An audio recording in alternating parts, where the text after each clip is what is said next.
deflecting hammer is off a kick. This is the lower part of our body. This is an area that we're not too comfortable with in a regular street fight. The reason being, mostly our legs are used for one thing, transportation. It's off a right kick. Remember, like the last technique that we talked about, right-handed people, same thing with right leg, they're 7 out of 10 on the face of the earth. So it's obvious that if we see someone start to kick us, our odds are more in our favor that it's actually going to be from the right leg. We're going to utilize this by using our own blocks as strikes. A leg is much more powerful than the upper body, but we're more familiar with our upper body because we utilize it in much diverse ways during the day. As the kick comes in, I'm going to step back to maintain the distance that I've already established between me and the opponent. By doing so, I want to get a good foundation to start from.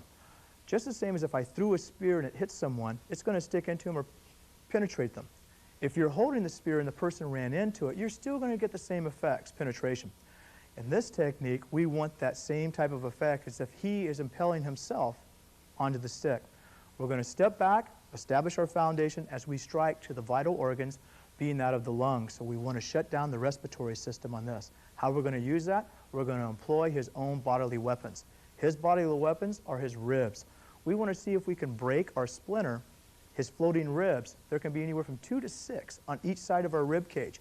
By doing so, we're making our ribs splinter like little projectiles, hoping to have them pierce that of the lungs, thus shutting down partial of the respiratory system.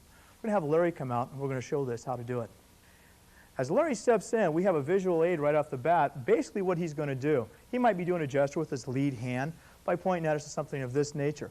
But what we have to be aware of, this is the point of attack, but he has his weapons behind him.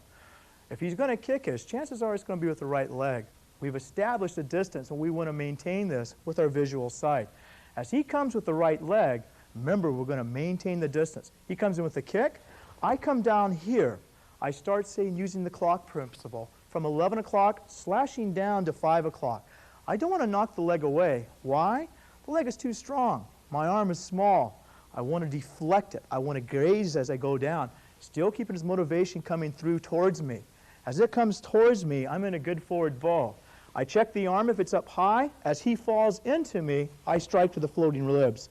This is where we hope to employ the weapons that he possesses inside of his body, being that of the ribs, making them projectiles, hopefully to penetrate that of the lungs. If it penetrates the lungs, we have him. This is the end of the technique. Then we have a follow-up that we refer to as the finish.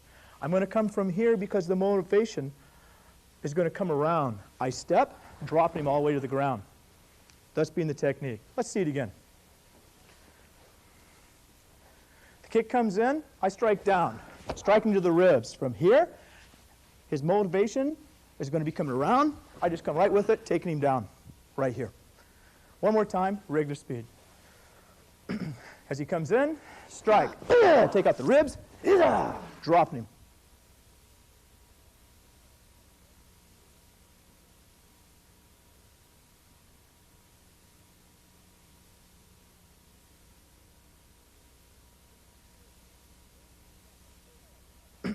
As he comes in, strike. Take out the ribs, dropping him.